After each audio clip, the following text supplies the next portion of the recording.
Thank you, Matt. Planning for the future when you have a child with varied abilities can come with challenges. For 60 years, the Gengras Center has worked with students with significant intellectual and developmental disabilities as they enter into adulthood.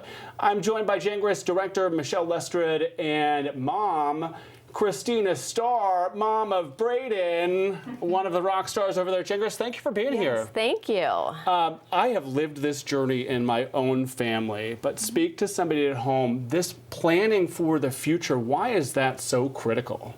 It is really critical because you have to do it early and you have to talk about it often. At the Gengras Center, which we're at the University of St. Joseph, we start working with families as early as age 13. All students with an IEP, they start at 14, and it's really important to have a lot of questions answered, like what do you see your child doing after they graduate, after they leave school, and plan for that. Michelle, tell us about your son, Braden. He seems to light up a room. We have some pictures to share. Yes, Braden loves Gengras. He is actually connected with the lacrosse team through Team Impact, and he was matched with them prior to us knowing that he was going to go to Gengras. And it's been such a great connection with the university to have Braden at Gengras and that connection with the lacrosse team. Look at him there, rock star. It was so important to me that you join us on the couch this morning because you lived this experience, right? What are your hopes and expectations for your own son? I think our hopes and expectations is that he continues to just be the happy boy that he is. He lights up a room when he goes into that room. We could definitely see him working somewhere, greeting people, sure. And just that connection, knowing that we have an entire university and a school that will help us through that transition, because there is so much that we have to put into place for him. And how old is Braden now? He is 13. Which is the magic number, Yes. right? This Yes. is perfectly timed. You say 13 is when we need to jump into this. Yep, so we start talking about it all at age 13, and our students all start working in our vocational department at age 14, like they do at many schools across the state.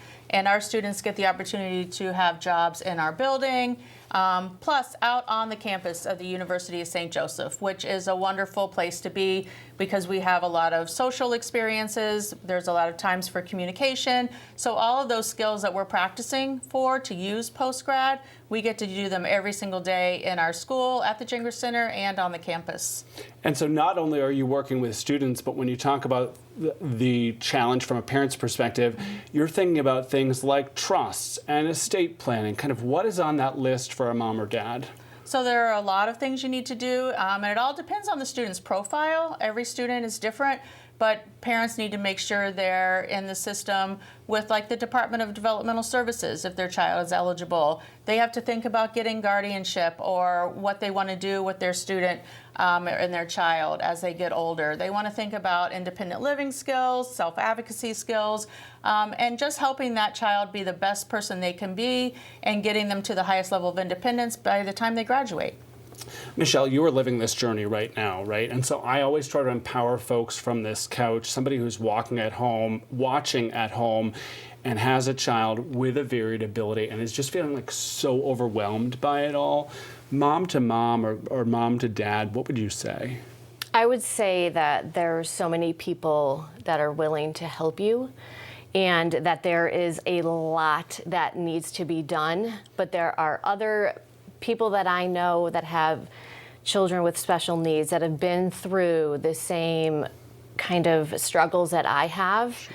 You know, you had brought up DDS, and talking to other parents is just to know that there is a support network out there for the families with special needs.